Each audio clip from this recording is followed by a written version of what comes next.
You're here because you're ready to enter your most confident and radiant era of womanhood. I'm going to share with you 3 mindset tips that are going to absolutely change the game for you. If you want to transform your life in 90 days, this is going to support you. If you're on a journey of any kind to manifest your partner, to rebrand yourself, to shift your identity, you got to know these 3 keys. Let's dive in. First, all these mindset shifts begin with identity. Because if you are going to become confident, if you are going to become radiant, this has everything to do with who you're identifying with, your self perception, your self image, your self concept, your identity. And a simple way to do that without getting deep into the psychology is just beginning to say, I am a woman who. This is what I teach all of my clients. It's a claiming statement. I am a woman who. So you'll notice that each one of these mindset shifts begins with this phrase, I am a woman who. This is the key. It's like a key code to your new identity. Just begin speaking this. I am a woman who. I am a woman who. I am a woman who. And then fill in the blank with who you desire to be. Start identifying with this woman. Instead of that old version of yourself, you need to start identifying with this new version. So who are you? What kind of woman are you? Let's dive in. First thing you are, as a woman who is confident and radiant in her feminine energy, you are a woman who takes supremely good care of your basics. That's right. You are a woman who takes supremely good care of the basics. I said it twice because it's so important. What are the basics? The basics are food, sleep, and pleasure. Yes, pleasure is not a luxury. Pleasure is a basic. The part of feminine energy is being in this sensual, pleasurable energy. You get to say yes to this, and it's a gift to not only yourself and your future and your happiness and your health, but it's also a gift to everyone else around you. So when you're a woman who takes supremely good care of the basics, that means you pay attention to what you're putting in your body and you take seriously your evening routine and your morning routine. You do not, for the love of God, start your day scrolling or end your day scrolling. So this mindset of a woman who takes supremely good care of the basics means she takes supremely good care of how she treats her body. Not just what she eats, not just how she sleeps, but also how she tends to herself and how she enjoys pleasure. Now, for a lot of women, this means going on a healing journey because so many of us have wounds connected to pleasure. We connected pleasure with shame. It only takes one weird event to start feeling weird about your sexuality. Now, so many of us have something in our past that made us feel shame around pleasure, around our beauty, around femininity. And that is not your fault. It's because we live in a pretty deranged culture when it comes to sexuality, womanhood, beauty, pleasure. And even though that is so not your fault, it is your responsibility to heal it. So, part of taking supremely good care of the basics is taking pleasure back into your own hands and doing whatever you need to do, whether it's somatic work, working with a therapist, or all of the above. There's so many tools that can help you. But you really do need to begin the journey in earnest and say, yes, I love myself enough to go on this journey to heal whatever is blocking the pleasure from my life. You can start small. One of my favorite prompts I give my clients is just asking, what would make this 10% more pleasurable? You can ask that question to yourself throughout the day. As you sit down to work, as you get up to do some chores, as you get dressed, as you go to bed, ask yourself, what would make this 10% more pleasurable? Your body will let you know, oh, I could really use a nice cup of tea. Or let's light a candle. Or how about we put on some jazz music from a European cafe? That's currently my favorite YouTube track. That is mindset shift number 1. You are a woman who takes supremely good care of the basics. The basics of what you put in your body, the basics of how you rest and get good sleep, good quality sleep, and the basics of pleasure. Allowing yourself the good things in your life, intentionally filling every single part of your day with something that feels good. Mindset shift number 2. I am a woman who stewards her emotional destiny. Wow, that's power. That is a woman who is confident and clear and able to express and communicate the beauty of her soul. When you take charge of your own emotional destiny, what that means is that you are no longer letting other people or circumstances, current or past circumstances, dictate how you are going to feel. This is power. Most people live in victim consciousness, which means they take on the identity of someone who is powerless to change their circumstances.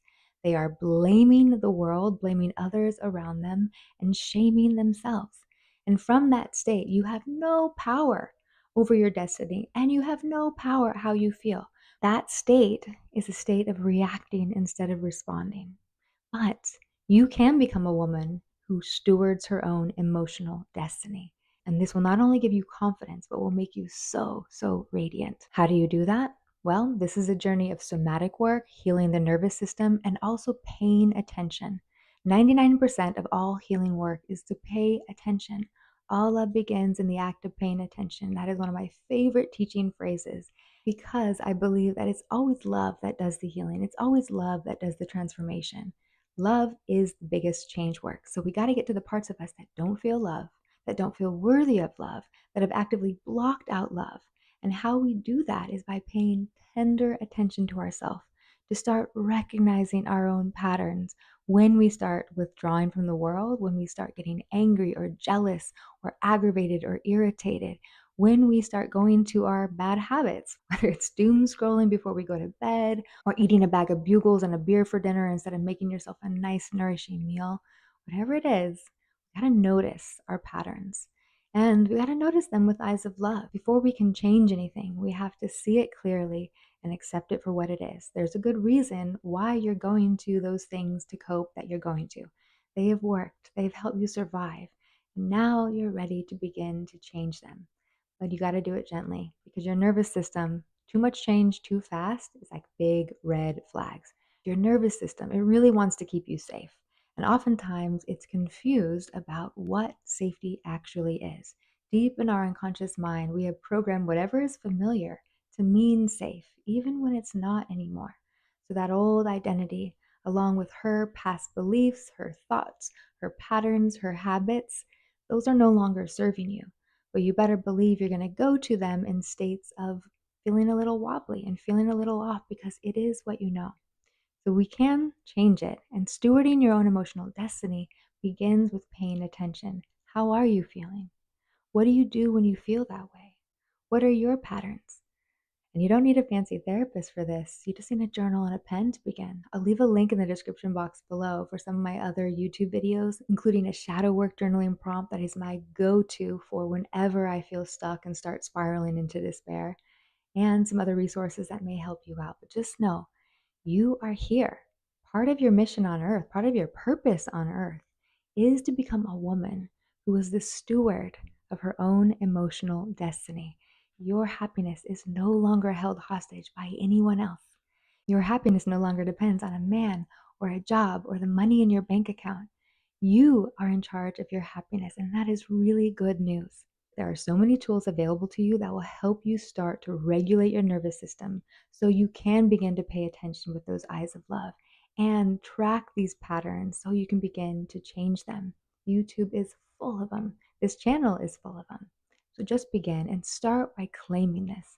I am a woman who stewards her own emotional destiny. I share this quote often on this channel because I love it so much. Louise May Alcott's quote from Little Woman, and it says, I am not afraid of the storm, for I am learning how to sail my ship. Life comes with all sorts of storms, circumstances, job loss, people, breakups. There's a lot of things that can trigger us and make us feel these intense emotions. The intense emotions in and of themselves are never bad, but it's either denying them or fully identifying with them where we get stuck.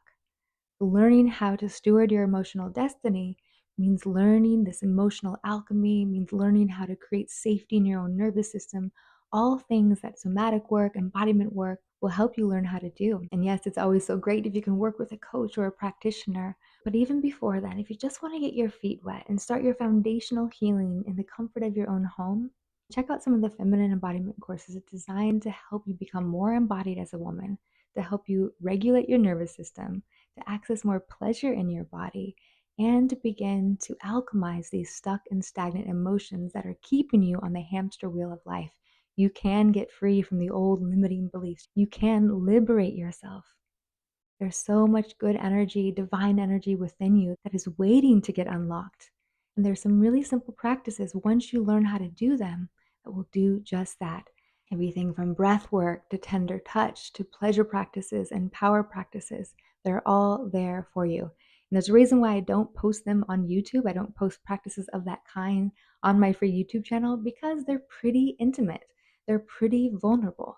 And it's important that you have the self commitment and your own undivided attention to do this healing work. I really believe that when you can create a loving world inside your own body, a loving world that can withstand the internal critic, that naysayer, that mean girl within you, and the critique of the outside world, that judgment, those haters. When you can create that inner world of unconditional love and safety and security, there is no limit to who you can become.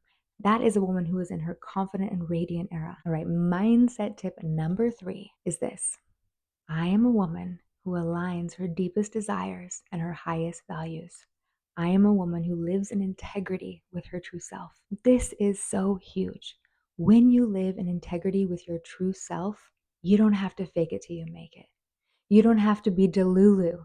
You just are the embodiment of confidence.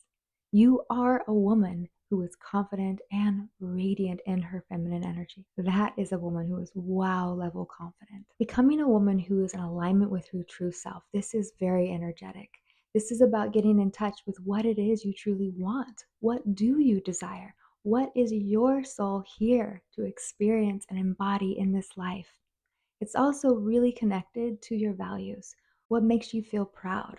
What makes you feel fulfilled? What are the characteristics in a person that you really admire? Desire and values correspond to the two poles of your feminine energy: your sexuality, desire, and your spirituality, your values. We live in this messed up world that has put spirituality and sexuality as far as east is from the west, as if they have nothing to do with each other. But sexuality and spirituality in a woman are two sides of the same coin. Your desires and your values are meant to align. And when they do, wow. Wow, wow, that's all I can say is wow. You don't have to prove yourself to anyone. You don't have to explain yourself to anyone. How you live your life is in such integrity with your true self. Confidence is just your middle name. You don't need any tricks or tips to feel confident because you will be embodying confidence. Now, easier said than done, right? It takes a lot of courage to live at that level of integrity because so often we fear what other people might think of us, what other people might say, how they might judge us, and we may feel like we can't really articulate ourselves or prove our point or explain ourselves very well. And it may just feel easier to go along with what other people believe or think or say. But just know that this journey, part of your confidence journey, part of becoming a woman who is truly in her radiant era, is to get clear on what it is that you believe, what it is that you want, and dare to live in alignment with that. I end all my videos with "you can trust what lights you up." And this video isn't quite over yet, but I want you to hear this is it. Trusting what lights you up is this body-based feeling, and it's also an aspirational spiritual thing. When your body is in a state of turn on, it expands, it feels spacious. You want to smile, you want to open. And when you see someone who inspires you spiritually because they embody the values that you hold most dear, whether it's authenticity or humor or grace or peace or beauty or adventure, whatever it may be, that is a good indication, a mirror for you that whatever it is that you admire in other people, that is a reflection of your own soul, what your soul is really wanting to embody and express even more. So lean into that. Say yes to that. And if you have no clue right now what it is that you value or desire, then do a quick Google search or a Pinterest search for a values list.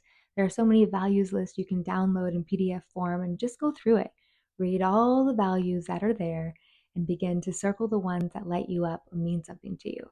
Helpful that I've given to some clients who really struggle with understanding what their true values are, not sure if they really value that or if that's just a part of their old self and who they felt the pressure to be. So here's the practice. Grab a stack of index cards, write each of your values that you selected from that long list on its own index card, and then intuitively with your body, begin to separate it into two piles. One pile is going to represent your childhood, maybe the values of your culture or your family, values that may be part of your conditioning. This isn't to say they are bad values or they shouldn't be part of your current values. It's good to get clear. What are the characteristics of the woman you feel the pressure to be? What are the values that maybe your family held dear or your religious community? What are those values? And then what are the values that kind of light you up now? Maybe the values that you've never embodied fully or never felt permission to embody. Maybe it's adventure or risk taking or humor. Once you have those two piles, sit with it for a day or two. Just reflect on the woman you were conditioned to be and the woman you are inspired to be, and begin to create a new pile, the woman you choose to be. From these two piles of note cards and the values, the woman you choose to be will be a beautiful blend of both. That's just one simple tip on how to get a little bit clearer on what it is you value. I have a whole other video on getting clear on what it is you desire and what it is you truly want, and you can watch it next right here.